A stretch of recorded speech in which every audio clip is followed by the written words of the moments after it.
Welcome, everybody, to the Beards and Bible podcast. My name is Josh. I'm joined this afternoon by my good buddy Gabe, taking a later lunch break today. Yeah. Gabe, how you doing today, man? Good. It's been a fun day. Yeah. I feel like normally, I don't know, kind of role reversal today. Normally you wear the backwards hat, and Yeah. I don't know, today's my day for that midlife crisis, I guess. This is your day for the backwards hat. I called him Fred Durst before we started recording. Yeah, don't look him up. Yeah, for younger listeners, you have no idea what that is. Yeah. But To our younger and or homeschooled listeners, you have no idea who that is. Yes. But how's your day been so far? What you been up to? Good. Just dealing with home building crises. Yeah, good times. Related to HVAC units, is that right? Yeah. I don't know if our listeners care to know all the details of my everyday life, but basically, yeah, just my job often consists of like the homeowner wanting to close at a certain time and us trying to accommodate on the house, and then suddenly, like a day before the closing, something goes wrong in the house. And this particular situation was the AC system, and the homeowner was like, "I'm going to delay closing," and it's a big deal if they try to do that. And yeah, so I was up in the attic yesterday at 9:45 p.m. on FaceTiming with an HVAC tech, trying to figure out how to fix it. Couldn't fix it, so gosh. Needless to say, we got a guy in there this morning. But so yeah, that's just a little snippet of my day. Well, yeah. Well, that ends. What about you? You had a big speaking engagement. Yeah, I got to go up to Franklin this morning and share a devotional with Ramsey Solutions, Dave Ramsey's organization, this morning. And it was fun. I did it a couple of years ago, and always a great honor to go to those guys and share. So yeah, it was good. Was the Ramsey there, himself there? Or was he was not. His team was not there. His team was there. His son was there. Great folks. John Deloney, who has an amazing podcast, was there, and so I got to talk to him for a little bit, and got to do some interfacing. It's good. Interfacing, yeah, that's fun. Dave was clearly intimidated by your presence. He knew you were coming. He's like, I can't be in the same. Yeah. But what were you saying, my wife? Something? No. So my wife is a huge John Deloney podcast fan. He has a fantastic, awesome radio show that gets released on YouTube and later on podcasts, and she loves listening to it. So that's cool. I ran into him as I was walking out, and we were chatting, and I just said, man, my wife is such a huge fan of your show. He goes, oh my gosh, that's so sweet. He goes, should we FaceTime her? And I could say hello. And I was like, well, she's probably working right now, so we'll snap a picture, and I'll send her a picture. So yeah, snapped a picture with him, and then I sent it to Jenny. I said, here's your two favorite podcast hosts right here. Your favorite and your second favorite. Yeah. And she just laughed, and I got really offended and pissed. So next time I see John, I'm just going to shove him now. So no, but it was good. It's a lot of fun. I'm tired though, man. I feel like I was waking up going into I don't know. Anytime you speak out, it's not the actual speaking that's exhausting. It's all like the build up to it that's exhausting. Yeah. You know what I mean? Yeah. Sure. Yeah. I'm like out of my normal place I speak. And so it's you're an introvert who poses as an extrovert. Like, you do a good job. It's hard. Like, you've got the mental, kind of wind up going into that throughout, when it gets more and more intense as you get closer to that speaking engagement. You do the speaking engagement, and what should come is like a deep sense of relief, but instead it's kind of met with like, you have to then interact with all these people, which is nice, which is good. Yeah. It's just for those of us who are introverts, it's kind of like salt in the wound in terms of like recovering emotionally from all that. Yep. Yeah. And I think for me, it's like, if I'm teaching our congregation here, or even if I'm speaking at any of our other campuses or locations with our church, I feel like I know everybody well enough to know that like I can just be myself, But if I'm speaking at a place like that, it's kind of like I may know some folks in the room, but not everybody. So Sure. There's just a different level of, I don't know if it's anxiety. It's just like a different level of pressure that you Hmm. feel, going into it. And so everybody Yeah. was super gracious and awesome and nice, but I got in the truck and I was driving back and I took our student gal Avery and our worship guy Noah with me today. So they're with me today, Cool. which was very gracious of them to go with me to support me. But I'm bushed, man. Hmm. Just zonked, Yeah. You zoinked, got zoinked out. Yeah. Did you guys have a like good? zoinks. Wow. Did you That's guys how have a tired I good? am. I'm talking like Shaggy from Scooby Doo. Yeah. Did you? Did you guys have a good Fourth of July? And for our British listeners, that's a reference to the um, Freedom that's from reference to Tyranny the Day. yeah. That's when we freed ourselves from your nation and Mm-hmm. became our own, even more awesome nation. Yes. What the heck is a kilometer? We don't know. Yeah. Yeah. Oh, we had a great one. It's Good. great. How about you Good. guys? Yeah, yeah, really good. I went to some fireworks down in a little town near here, and then I surprised Eli, who's turning 13, with a ride on a 1971 like Vietnam era Huey helicopter. Yeah. I saw the Yeah, like video on it's your YouTube channel. Simple yeah. story. Yeah. So he backed out last minute. He didn't want to ride the helicopter. I surprised him with it. Didn't want to ride it. So I looked at Noah and I said, Noah, you're next in line, bud. Do you want to ride in the helicopter? And he goes, heck yeah. So he Nice. hopped on. Yeah. It was funny, That's like awesome, when man. they were doing the whole manifest and calling people's names, who's going to board the helicopter. I was like, okay, you are Elijah Rutledge because I don't know if they're good with me just swapping it. So just identify as Eli right now, please. So That's that was awesome, awesome. man. A really cool experience. Yeah, that's super cool. Well, Yeah.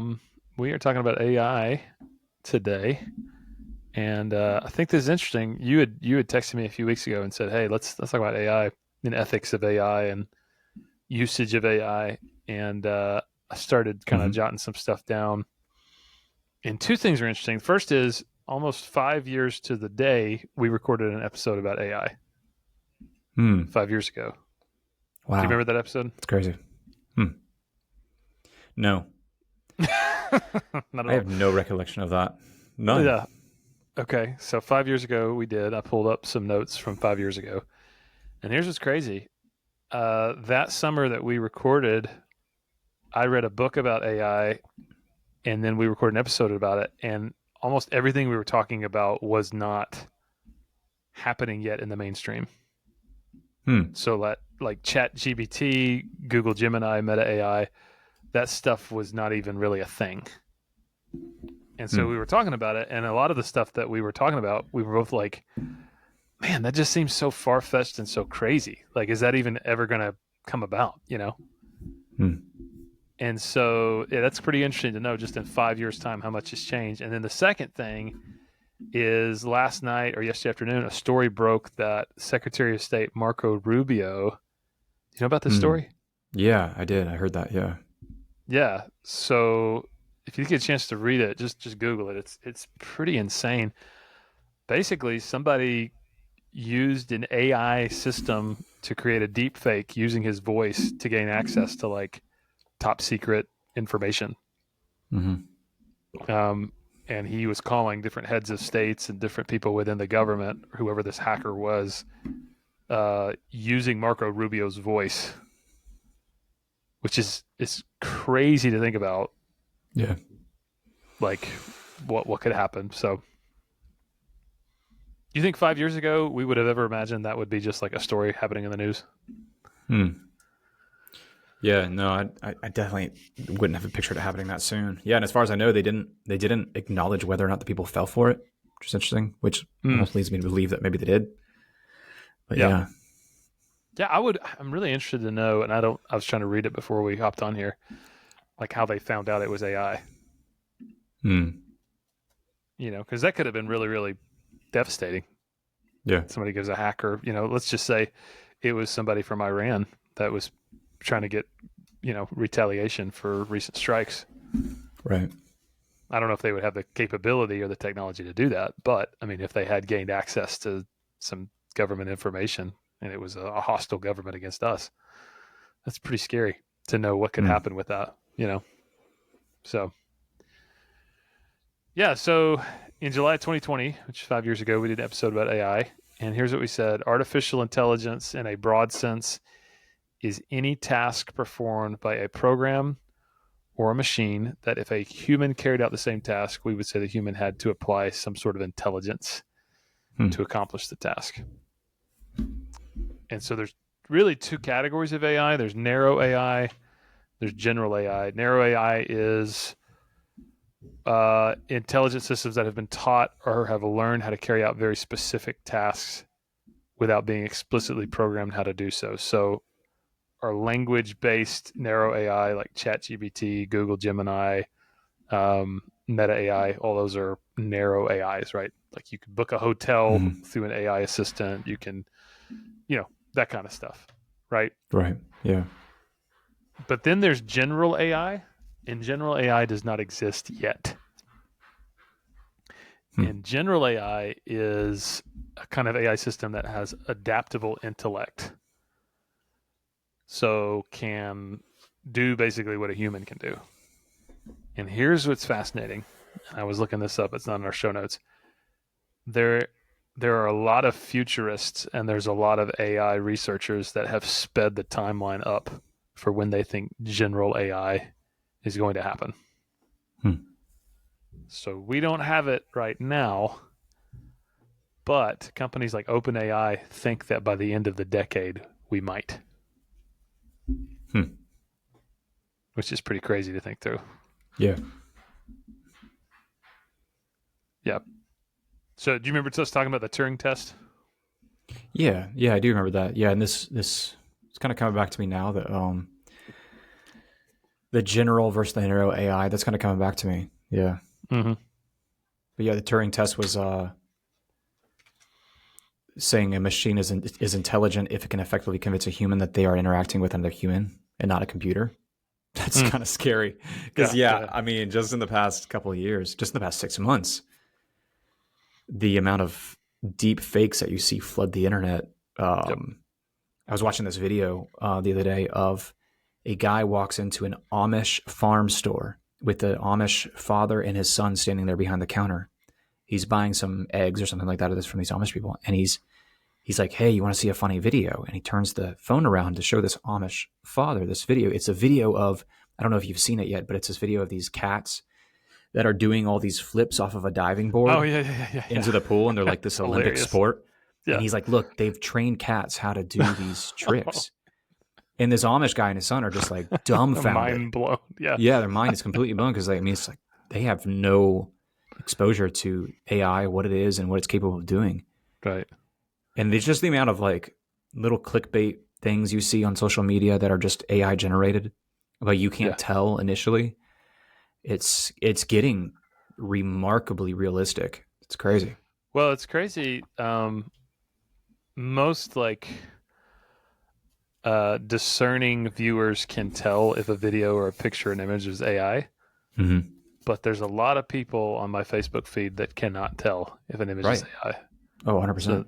there was something I saw that popped up on my Facebook um, before I started putting these show notes together of this dear woman who had posted a touching story of Dolly Parton and Reba McEntire in a Mm. John boat going through the floods in Texas, offering relief, and this very touching story, and all Yeah. those things. And it was clearly AI, but she just thought, "Oh, how sweet is that, Was Reba it like and Dolly?" an image or a video or just It a was an story? image. It was an image, and then Interesting. somebody had typed up, a whole description about how there's Reba and Dolly just going through on a John boat, and I'm thinking, those two women are in their Josh, 70s, like, I have to look this up now. It was Reba McEntire and who? and Dolly Parton in a John boat going down the floodwaters in Now, Texas. Josh, how do you know it's AI? This was also something I saw a lot of back when. Did you find it? No, It's on. It's on Facebook. I it's don't know. probably Let's see if I buried. can look Whatever. it I don't know. I kind of want to believe it. I don't know personally. up. Well, it's like when Elon Musk and Donald Trump are like best buds, right? They were just Yeah. chummy, and all these conservatives were going on record to say we stand with Elon Musk and all this stuff. there Right. were all sorts of these AI generated images of like Elon Musk Yeah. sitting by the bedside of like some dying child, and I'll cover all your medical bills, said Elon, and it's clearly AI. Yeah. But your uncle that's in his 80s from Alabama is like, look, it's photo proof, Well, and it's kind of like, why has he got to be no. from Alabama? I mean, I'm just saying. See the license plate behind me? Come on. Yeah, yeah, I do. So Yeah. So you're saying that just uncles from Alabama are just generally susceptible to more AI susceptible, more deception. Yeah, gullible? who No, knows? 100% they are. 100%. But I guess that's part of the what makes it such a very complex topic right now is there are Yeah. ethical questions and ethical dilemmas that we did not think about 5 years ago when we first talked about Oh this yeah. topic. 100%. Yeah. Yeah. It's And uncharted territory, morally speaking. yeah, absolutely. And this is just with narrow AI. So when we get Hmm. to general AI, whenever that is, if it's by the end of the decade, like OpenAI seems to think it's going to be, or at least 2040, 2050 is when they originally thought it was going to be, and then they kind of moved the timeline. Um, we're going to have a whole other set of ethical questions to have to figure out. But give me like, so I know like narrow AI, like Okay. chat GPT, for instance, or Mm-hmm. making Mm-hmm. a fake image. Mm-hmm. Give me an example of what general AI would look like. How does that, because I have no idea. What would that even be? So, as far as I understand, and maybe if someone is listening to this and you are like an expert Mm-hmm. in general AI, what a general AI would be able to do would be flexible understanding, autonomous reasoning, and kind of real world understanding. So, an AI model that is a general AI can perform tasks that they aren't explicitly trained for. That's the theory, Hmm. right? So, AI right now does not have basically a deep understanding of the physical world and can't process and transfer learning at kind of a human level flexibility. Hmm. They're narrow. They don't generalize like humans do. Does that make sense? Yeah. Yeah. So an AI that is general would be more um, multimodal. So it would be able to understand and generate text, speech, images, video, code, real-time sensor data, like if you're wearing glasses and you had an AI system that could, and we're close. There's some narrow AIs that are almost there, but they're not quite there just yet. Hmm. So it has the So potential to like surpass human intelligence, very much so. Yes. which is I think we talked about. Correct me if I'm wrong, but we talked about like we get into like what was the movie? Uh, Arnold Schwarzenegger. No, Gosh, the Terminator. Terminator. Yeah, yeah, Terminator. yeah, Right? yeah, Like yeah. that you get into Yep. like where it becomes a threat to humanity potentially. But possibly, right? I mean, Yeah. but general AI still would be programmed by humans Mm-hmm. according to an AI system, even if it is adaptable Mm-hmm. and even if it is constantly learning, always kind of goes back to their programming in the It's sense of they're not, still has but still, parameters. yeah, You, yeah, yeah. But even still within that, there's the thought of if this is constantly learning and it's constantly adapting, mm-hmm. what is that? What is that going to look like, right? So the It's uses of interesting. general AI might be things like research and development. So you know, engineering, simulation, or drug development, personalized medicine. Some narrow AI systems can do that, but general AI would be able to be a bit more intuitive and flexible in that. Hmm. Education and tutoring would be one use of it. Interesting. So a general AI system would be able to give personalized interactive learning and give like feedback that was more real time, Hmm. which is crazy to think of. Like if you wanted to learn Spanish and you hopped on you know, you had a tutor, a Spanish tutor, and it's an Mm-hmm. AI Mm-hmm. and could listen to you and tell you what you're doing wrong and speak to you. That interesting to think through. So yeah, so it seems like ChatGPT is taking like that's narrow AI. It's taking and Mm-hmm. aggregating all known existing knowledge Correct. and then giving you a report, a response based on that known knowledge. Whereas Right. general AI is going to be able to seek out new knowledge and learn new things Hmm. and then teach it to us. Yeah, possibly. Yeah, yeah. If that's what it's asked to Hmm. do, right? So generally, I would have more abstract thinking capabilities than a narrow AI system, Okay. and then more than that, just adaptability across different domains, Hmm. like learning how to argue a legal case, right? ChatGPT can give you, if you put in a prompt, Hmm. certain things, but it's pretty rigid in terms of you have to put in the prompt asking about something and it spits out what it thinks you're asking it to do. Hmm. So yeah, I mean, how far away are we from that? Well, we'll see, right?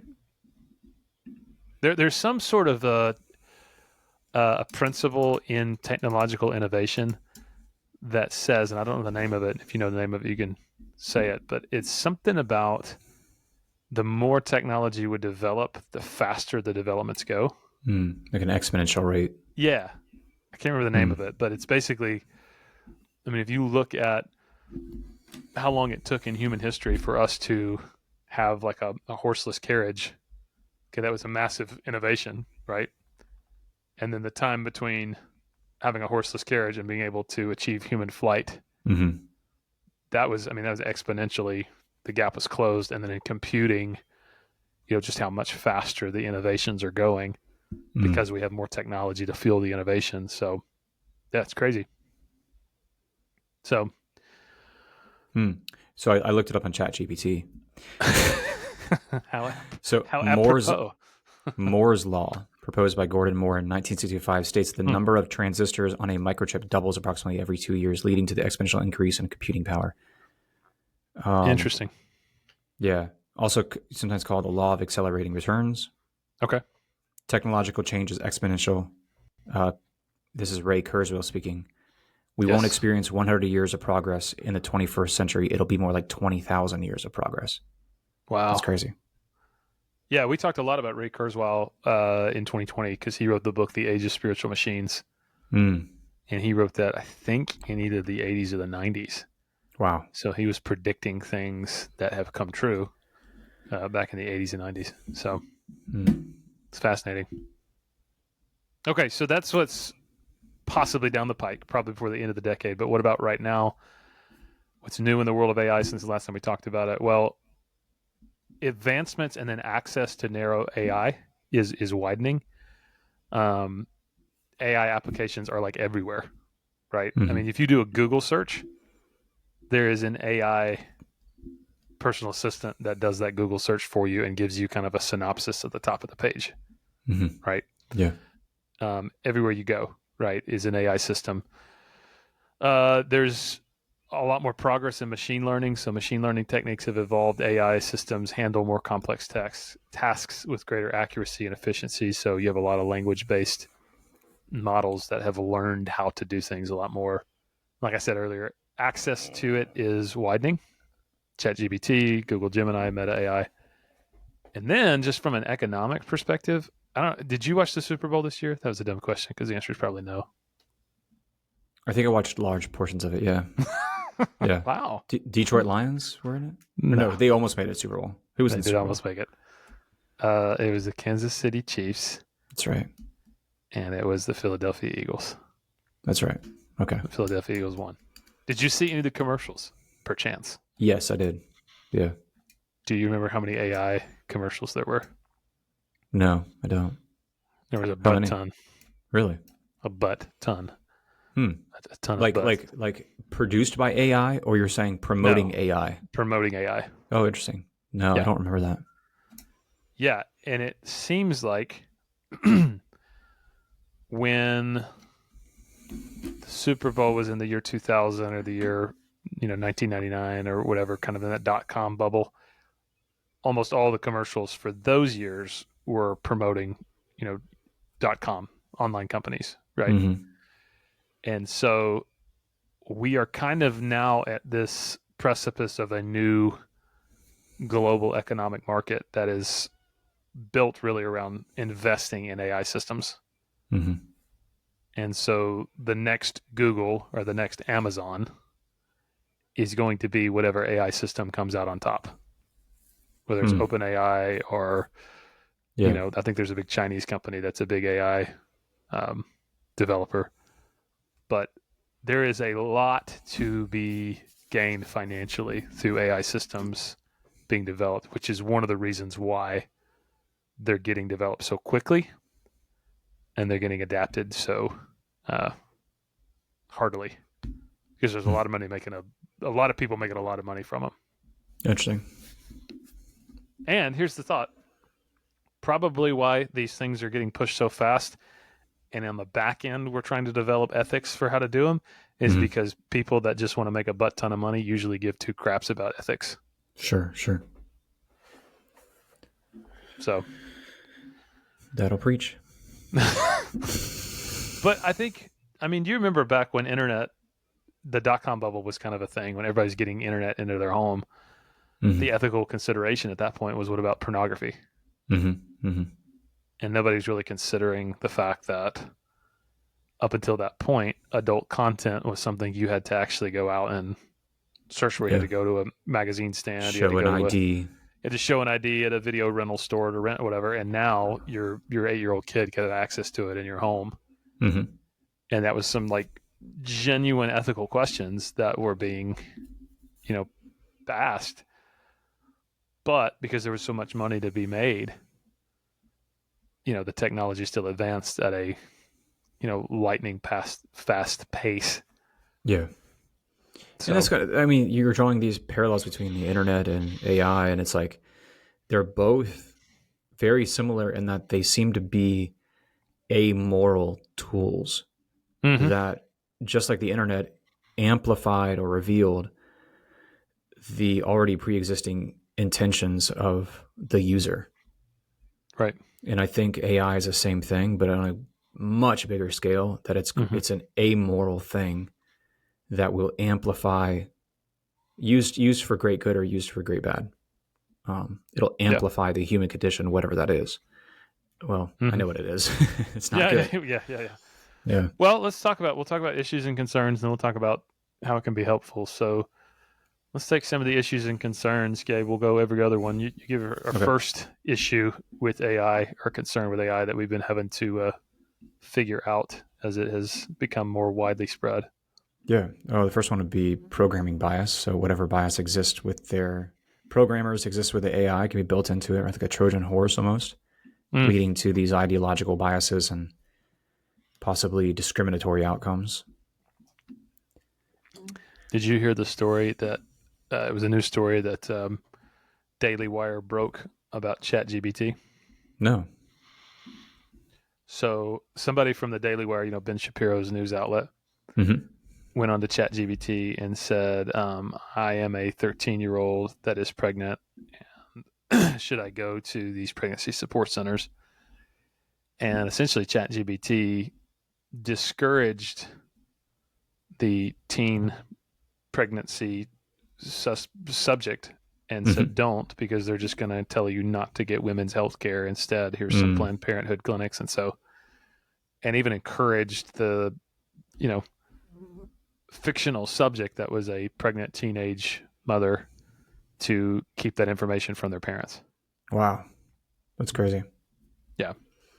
So Man. when the story broke and they kind of blew the whistle on ChatGPT, I guess they went back behind the scenes and fixed it and cleaned it up and said, no, we don't, the technology should never have done that. We don't know how that happened. Mm. But I mean, it was really interesting. Experiment is, if you want to see the ideological biases of your AI system, go on ChatGPT or Google Gemini and just ask about the transgender issues Oh, yeah, sure. and just see what it says. It's pretty interesting. Mm. So yeah, I mean, so you're not really getting a, Unbiased. yeah, it's not unbiased. It's whatever ideological biases exist in the programmer exists within the AI. So whoever owns the AI system kind of gets to set the narrative on some very complex, nuanced things, which is pretty scary. Mm-hmm. I think in 1984, you remember that novel, Mm-hmm. George Orwell? Yeah. His job is to go through and change the history books or whatever. Yeah. It's interesting. So, yeah. So yeah, that is an issue, and that could get even worse. The other issue would be job displacement. So routine tasks are becoming very easily automated, and certain jobs are just being made obsolete. Mm-hmm. So the job of content writer for blogs or for social media, Mm-hmm. it's Yeah. not a job anymore Right. because AI systems can do anything that any content writer was hired to do, right? So you just have a social media manager that uses AI then to write all the content. So, Yeah. Yeah. Well, I mean, like writing email newsletters or mm-hmm. YouTube video descriptions, all that Right. stuff is completely just automated now, where you just kind of give a brief description and it produces it for you. Mm-hmm. It's awesome in some ways. So like I have a YouTube channel and I make YouTube videos, and I've used ChatGPT to like, hey, write this, and I'll kind of tweak it a little bit. Yep. Come up with hashtags for me, and all that stuff, and it saves a ton of time. Oh, sure. Um, but yeah, there's going to be a lot of job displacement from it. Absolutely. What about the next one? Yeah, well, a big one would just be plagiarism, which, I mean, is it plagiarism? I don't even know anymore. Yeah. I wrote that down and I It's thought as I was writing it, is there another word for this? Because Yeah, that's the it's thing. just a There really isn't complex. Yeah, there there's a really isn't a word complex. that exists for that I know of. That Yeah. it's not plagiarism in the traditional sense that you're copying someone else's work. As far as I know, I don't think you can like copy and paste. So like if I was a high school teacher and I had someone write a paper and send it to me by email, I don't know that I can copy and paste that into ChatGPT and ask ChatGPT, hey, tell me if this is created by you. I don't Hmm. think that works that way.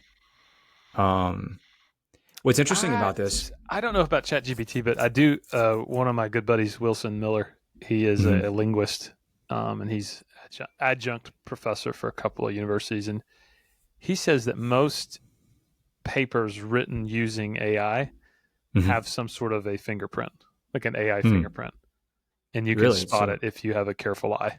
Yeah. So like even if you just copy and paste that into like a Word document, it just all the text and everything.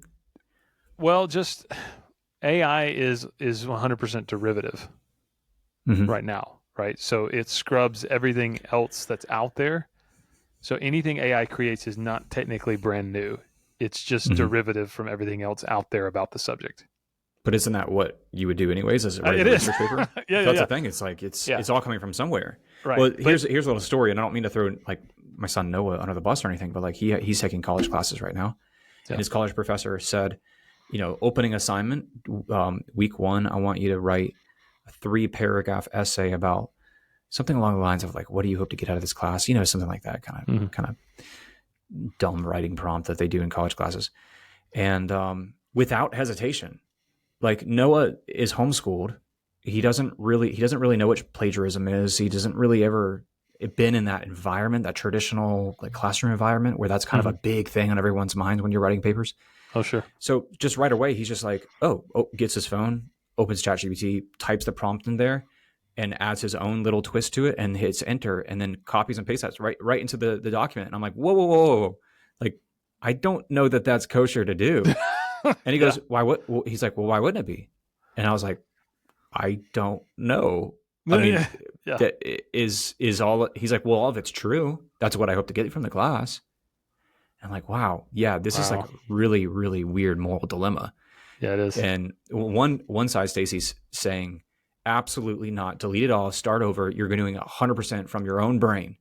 Mm-hmm. And the other hand, I'm like, well, he could do it from his own brain and his own memory and his own writing style, and then put it into ChatGPT and check for grammatical errors or reword awkward sentences and that sort of thing. Right. Would that be okay?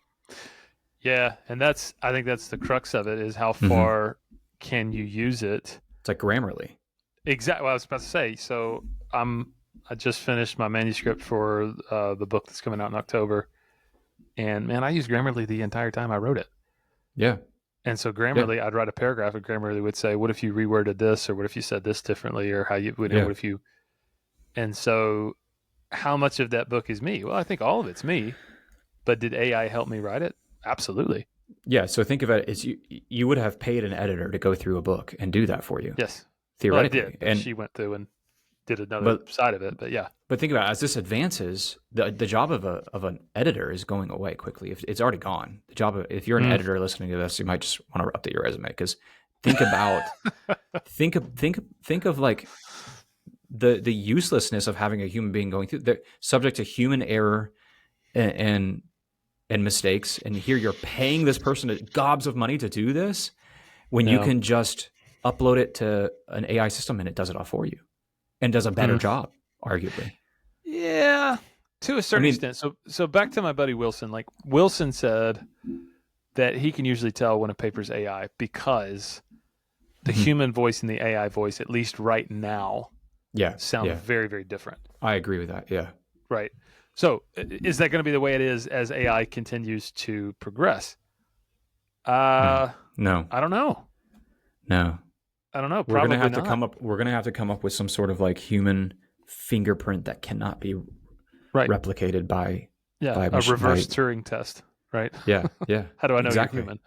Right. There's gonna have to be some built-in mistake that, but then AI systems will just like an artist, for instance. The job of an artist is interesting now because like they spend all this time painting or drawing or whatever, this amazing creation. They spend days and days and days doing it, but I can take the same idea and put it into an AI system and generate something that is just as visually pleasing, if not Mm-hmm. more so, and took me 5 minutes to make. So Yeah. it's like, I remember people used to sell AI generated art when it first came out.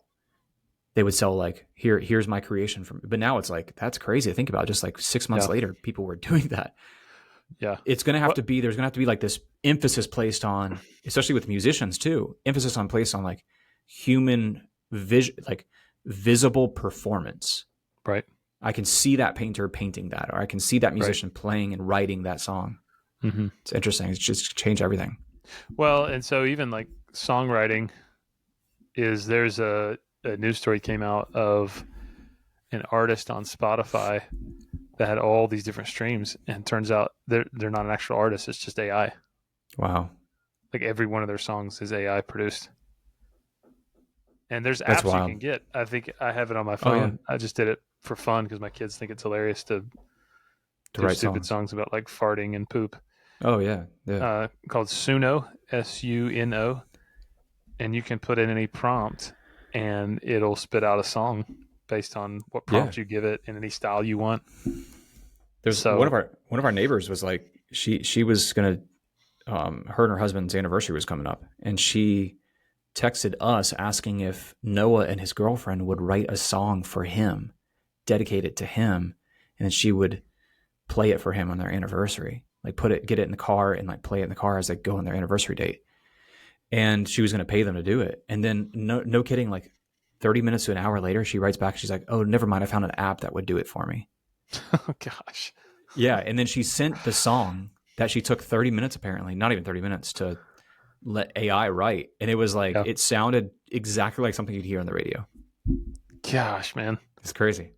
All right, so here's the big ethical question: Mm-hmm. what about for pastors and sermon writing? Yeah, that is a big one. That is a big one. Is this right now? You want to jump into it? well, So okay, so let's just talk about it because I think a lot there of has to pastors be, are asking yeah, what's how is it appropriate? Is it ever appropriate? Do we ever use it to do research? How do okay, we yeah, use it? Right. there has to be a line somewhere. Like you were saying, you used Grammarly to write your book, Mm-hmm. and we would all say that's totally fine. Right. I like that. I think that's a smart thing to do. That's it, but that's a narrow AI system that's doing that, right? Mm-hmm. But where is the line there? So if you go a little bit further and you say, well, for each chapter, I just wrote 3 sentences and I told it to write me a chapter, we would all say, oh no, that's too Yeah. far. Yeah. So I think with writing sermons and doing public speaking, we have this aspect of like knowing the congregations we're speaking to, and allowing the Holy Spirit to put in our hearts what that congregation needs to hear at that specific time. AI cannot get that right. Yes. But I think there is something to be said, and I think that it's a non black and white area. I like to use ChatGPT. For instance, if I want to find a series of quotes from church fathers, for instance, Yeah, but I don't sure. want to go through a bunch of ads on a website. I don't want to thumb through a Right. big college textbook. Mm-hmm. And I say, hey, find me every quote where the church fathers spoke about this, or, Right. along those lines. Um, I think research AI Yes, systems are kosher. absolutely. Um, but I think where that line is between crossing over from like research purposes or even like organizational purposes Mm-hmm. Mm-hmm. into co- like creating that sermon and then Right. delivering the sermon, um, there is a line there. Where Very exactly much it's so. at, I'm not sure. Yeah. But No, I'm in 100% agreement with you. I use it often for research, so it's almost like mhm. a super powered search engine. Yeah, Like a lot of times for language studies, like, hey, this particular Greek word, hmm, what, unpack that for me. Where else is it used? where else is I it? could do Yeah, the same thing in Logos. I could do the same yeah, thing in yeah, BibleGateway.com, but just having it there sometimes makes it easier. It's just a one-stop shop, right? mm, But I think the line might be more of whenever it takes the place of you actually praying through, hmm, thinking through, and relying on the Holy Spirit to give you something for the people you're speaking to, and you just mm, delegate that to an AI system. I think you're being lazy, and probably you're abdicating your responsibility as a shepherd. yeah. And I think it's really easy to depend on an AI system Mm-hmm. to recall text for you that you as a pastor should be able to recall based solely on your familiarity with the text. Yes. Yes. And we will over time become so dependent and reliant upon the ease of using ChatGPT or other AI systems Mm-hmm. to do that research for us that we'll forget that we should know how to do it still. Yeah. Very much so. Well, and I think too, there's a difference between knowledge and wisdom. Mm-hmm. And with all the advances in technology, knowledge has increased to an exponential level that we have more access to information, especially with AI systems now than any other generation in human history, easily, a Yeah. hundredfold. Yeah. But do we have wisdom? Mm-hmm. Yeah. Do we know how to actually integrate the knowledge that we have in a useful way in our lives that leads to human flourishing and the good for society as a whole? And I would say probably not, right? Right. So yeah, Mm. so that's the biggest ethical issue I think is I don't even know if plagiarism is the word, but Mm. folks using AI instead of actually creating anything original or creative. That's an issue. Yeah.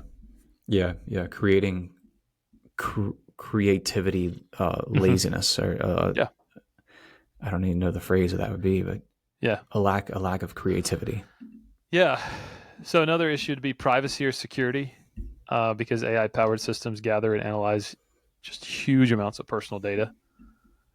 Um, so an AI system that you're asking, hey, analyze my schedule, or hey, this is what's going on with my family or whatever. Okay, now somewhere somebody has all of your personal information. Your name, where you live, all that stuff, right? Mm. And then probably the biggest and most concerning. This is what we saw in the Marco Rubio story that just Mm-hmm. broke yesterday, the deepfake controversy. Uh, Mm-hmm. talk about deepfake for a second. Yeah. So deep fakes are just videos. It could be audio or images that are designed to mimic reality or real people. Mm. Um, yeah, they can, use a person's face, use a person's voice. They just mimic the reality of that person or whatever. Um, they could be um, fraudulent in nature, like a scam. It could be an attempt to cause misinformation or disinformation, which is a big problem. Mm-hmm. It was a big problem to begin with. I mean, just five Sure. years ago, and now is even greater problem. Can be used as like video proof of something that didn't really happen. Yep. Um, pornographic videos that aren't really involving real humans. So there's a Mm-hmm. whole ethical question there. Well, and Yeah. not just that, of trying to use people's. That to blackmail somebody. Yeah, So, yeah, taking somebody's face and putting it on the body of, something that's pornographic and saying, if you don't give me money, I'm going to release this to everybody and tell them that yeah, this is you, you know? yeah. There was true story that my nephew uh, called his maternal grandparents, and they're much older, like in their late 70s, 80s, and said, "Hey, grandma, I got in a car accident. I got locked up. It's not my fault. I can explain, but I have to post bail. Can you send me like X amount of money before the end of the day so I can get out of jail and I can get a lawyer and all this stuff?" And they were about to do it. Like they were like distraught. They had no idea. They called my nephew's parents and they were like, "Hey, we're thinking about helping him get out of jail and post bail. Like, what do you suggest?" And they're like, "What are you talking about?" And like, he's not in jail. And you're like, "No, he's not." And they had to actually like call him, my nephew, and verify where he's at. He actually did not get into a car accident, Oh, wasn't in wow. jail, and didn't need post bail. But the voice was so convincing, um, that they almost duped him. They almost had this money stolen from these older people. Crazy. So did they use a deep fake, like replicating his We voice? suspected they did. Yeah, yeah. It was very My convincing. goodness. They used his name, his voice. Yeah. Here's what's crazy. So we've been doing this podcast for 5 years. This is episode 129. Mm-hmm. Usually every episode is anywhere from an hour to an hour and a half. Mm-hmm. So right now there is hundreds of hours of audio of your voice and my voice that's out Mm-hmm. there And online. that's not counting Right? sermons, like audio of Yeah. sermons and stuff. Yep. Yeah. So we are not that Mm-hmm. anybody, we're not people of significance to where people would want to do that, but Mm-hmm. because there's so much content that exists using your voice and my voice, Oh yeah. do you know what I mean? Somebody could do the same with your voice or my voice. Yeah. Yeah. We're entering an age where everyone has to be very firm in their conviction, Yep. but also knowing a person well enough. Hey, they would never say that, or they would never Right. do that. But Right. it's too late. I mean, it's like Pandora's box, and it's Mm-hmm. with the deep fakes and everything. I believe we will see wars begin over some of these deep fake videos that Well, we're seeing created. with Secretary of State Marco Rubio, we almost Yeah. saw it, Yeah. right? I mean, Yeah. that was I somebody believe there trying will to be do like something like that. people that will respond in mass with emotions to things they're seeing that are completely fake and be Yes. deceived in that way and Well, bring mass yeah, amounts of chaos because of it. like Reba McEntire and Oh, I still, Dolly Parton on a John boat going through the floods in Texas. I don't know. That just makes me so happy though. I don't know. I think it's real. I just see them like riding the rapids, just like scooping Yeah. people up, man. I don't Just know. singing as they do it. Yeah. I think you need to rethink your position on that photo. Okay, so that's how AI could be. Uh, that's some of the concerns and issues. How could it be helpful? Well, I think first would be efficiency, right? That you can Mm-hmm. improve your decision making. You can optimize allocation of resources in certain fields. You can streamline processes. I mean, you can see it even now when you do a Google search. There's an AI system that gives you the top AI summary at the top of the page. Yeah. Only 5-6 years ago, you had to comb through every single search result. Mm-hmm. So an AI system has made Google searches infinitely easier and more efficient. Yeah. Yeah. So I mean, that's kind of nice, right? Yeah. Medical advancements, so diagnostics and treatment Mm-hmm. planning with AI Yeah. systems. There's a lot of medical professionals that that's a benefit. Accelerated research and development. We were talking about that just for research through quotes from church fathers and language studies in sermon prep. But if you're a scientist or you're a researcher, an AI system can comb through data and literature at a speed and thoroughness that human researchers just can't, Mm. right? And so that's actually a huge benefit. And then complex problems like self-driving cars. Have you watched any YouTube videos of Waymo out in No. Phoenix? No. When we're done sometime today, hop on YouTube and just type in Waymo. Okay. And it's like a self-driving Uber in Phoenix. Hmm. And it is fascinating how much it terrifies some people to hop in an Uber that there's no driver. Mm-hmm. But when you look at just the ability of an AI system to navigate and compute Mm-hmm. the safest way to drive, it is infinitely safer Mm. to be in a Yeah. car that's driven by an AI system than it is a human being, Interesting. Yeah. because they can see 100 times more than we could ever see. Yeah. I guess we'll have like commercial flight and stuff that'll be controlled by AI pilots and stuff. I mean, I mean, why not? and why not? That would still make me really nervous. So Well, like you just said, the car is infinitely safer. I mean, I know, but why I wouldn't know. it be safer as a, AI system? Uh, Which I mean, much of commercial flight already is automated, but it's like yeah, if there was no human in that cockpit. that'd still be terrifying. I don't know. I don't know why that's different. Yeah. Because if the AI system failed, you'd just be like stuck on the side of the road somewhere. But if the AI system Mm-hmm. failed while you're up in the air, Yeah. it's So you curtains. prefer your drunk pilots over. That's true. Yeah. They have Yeah, a steadier hand when they have been drinking a little. yeah, Yeah. And then I guess the last question we can end on is how should a Christian use AI or not Mm. use AI? Mm. Mm. So, Man. what do you think, Gabe? Um, yeah, Christians cannot replace, they cannot co-opt moral agency out to any AI system. Mm, Um, things like ethical discernment or our leading by the Holy Spirit cannot be co-opted out to AI systems. yep. It's a big one, I think. Yeah, I think that's probably the biggest that we have to really wrestle with. Yeah. Is there are some things AI can help with, Mm-hmm. right?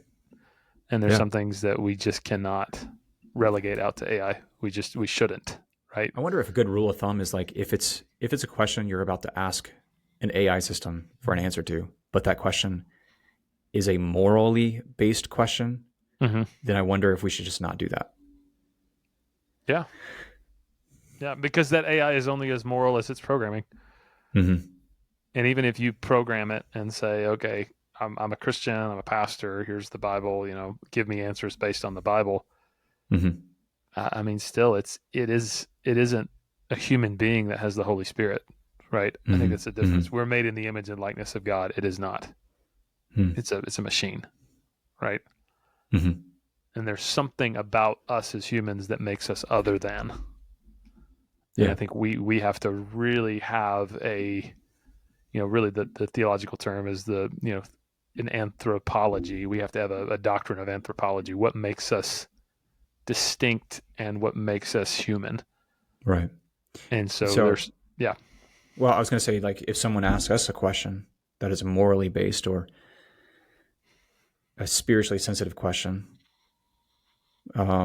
we shouldn't give a definitive answer that is entirely or maybe even partly crafted by an AI system. No, I don't think so. Yeah. Yeah. We're made in the image and likeness of God. We have the Holy Spirit. AI does not. Yeah.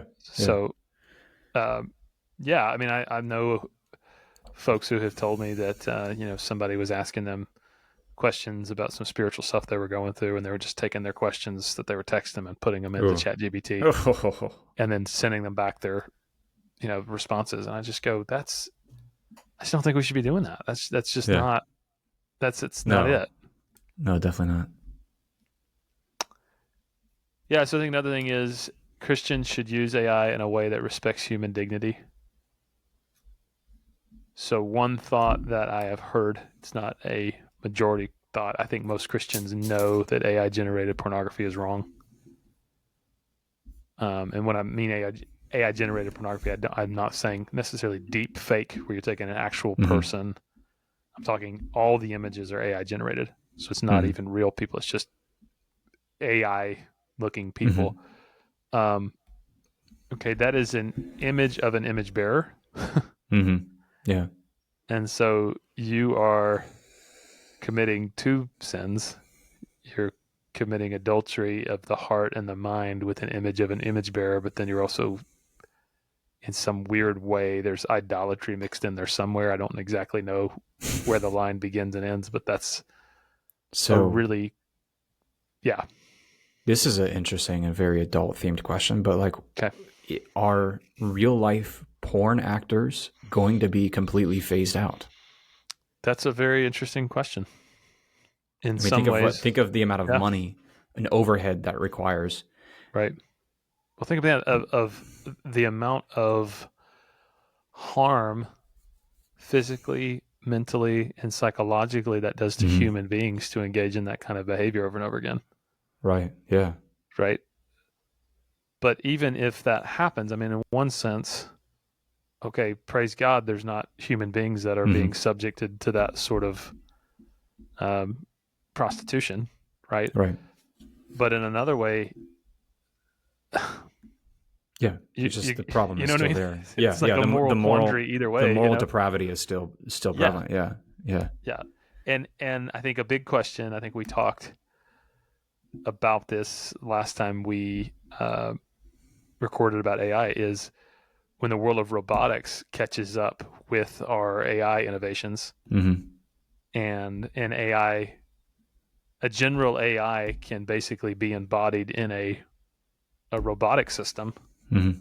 So something that looks human. What is to say that some psycho that goes and buys one of these bots with general AI that's just absolutely torturing and harming, and you know what I'm saying? Does that make Hmm. him any or her any less moral or ethical? Hmm. You know what I mean? Like that. Oh yeah. Yeah. Does it really fix the human heart and Right. the filth and the depravity of the human heart? So yeah, I mean, I think AI adult content is 100% off limits for Christians. Hmm. Even if you think you found the loophole because it's not an actual person, you're still using your imagination in a way that's lustful and that's sinful and it's wrong. So So it, you have a link to a video in here, AI Jesus at a church in Switzerland that's taking yep, confessions. yes. That's wild. Have you watched it? No, I haven't. Yeah. Should So I I? sent Gabe this link. There is a church in Switzerland that has an AI Jesus that started taking confessions a couple of years ago. Okay. Yeah. So it's, I have it on mute. I'm watching it. Oh, wow. There's actually like a little screen behind the. Yeah, it's like a confessional. Interesting. Yep. So this AI system is responding to you and it's speaking to you through the little screen there they have. Yeah, as if it is Jesus, like playing the character of Jesus as an AI system. Wow. Developed using chat, or it's GPT-40. Interesting. Yeah. So that's bad. Don't do that, right? Um, and that's how a Christian should not use AI. I think that is a graven image. I think that's a false god. Would you think Wow. so? Well, I mean, so the show The Chosen depicts Jesus. I think it's when you go so far as to speak to that image as if it is Jesus Or pray to that image or pray to that image. And then you get into like the Eastern Orthodox world, of even icons? Roman Yeah. Catholic, yeah, the icons and all that stuff. It's like, All our Orthodox friends are going to love that. She just said oh that. yeah. Yeah. Send Gabe an email if you're Orthodox, Oh yeah, please do. not me. Um, yeah, no, that is an ethical question of, is it iconography or Yeah. yeah, just how do you, if an AI system could be the icon of Jesus or the disciples, Hmm. right? But I think Yeah. there is a massive line there that AI can never replace prayer or asking God for guidance, or you are guilty of Hmm. idolatry. But here's the thing, though. So, like, fascinating story. I think in the Book of Judges. Remember the bronze serpent that was Mm-hmm. erected Mm-hmm. in the Book of Numbers? Did you Yep. know that 700 years later, the people of Israel are there worshiping that bronze serpent? Yes. They Yes. named it Nehushtan, and they're Mm-hmm. burning incense and making sacrifices to it. And Yep. there's Hezekiah that orders it to be destroyed Yeah. as an Probably ruffled a idol. lot of feathers, huh? It took 700 years to get there. So, of course, Jason, who's listening to this in Wyoming, is not going to go to a Jesus confessional thing that's powered by AI. Right. But 4 generations from now, what will the religious practices and spirituality be of your descendants as this grows more and more palatable and normalized? Sheesh. That's the question we need to be entertaining, I think. Yeah. Yeah. And So go ahead. what's the first Bible that came out with like study notes? Schofield, I think Darby. so. Mm-hmm. Did you know that people, when those came out, were like old timers were like all up in arms? That here's this Bible that had a concordance in the back of it, and it made you lazy, and you had to all you had to do was go to the back, and you could find all the verses that had that one word. But think about how far we've come. Now we have all this software and all this stuff at our disposal, and it's not. But that's just like in the past 75, 100 years that we've developed all this.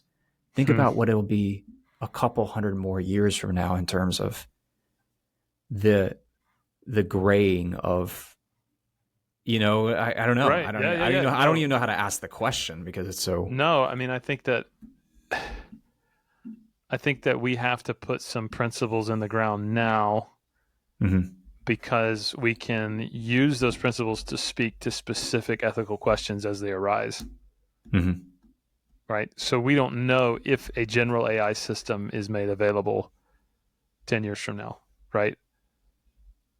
Well, what if slavery gets reinstituted? Right. In the sense that all of the general AI systems now become slaves. And okay, well, is that right or wrong? Well, they're not made in the image and likeness of God. They're machines. So they're not really slaves. They're machines that we're using. Yeah. But what if they look like humans? Does that mean we can abuse them and disrespect them because they're machines, even if they look like humans? Well, no, because they look like humans. We're supposed to respect human dignity. So then there's this like moral quandaries and ethical questions that I think we just have to have these. I think it comes back to the doctrine of anthropology. We have to know what makes us as human beings distinct and different. And there are some things that we should just not rely on AI for.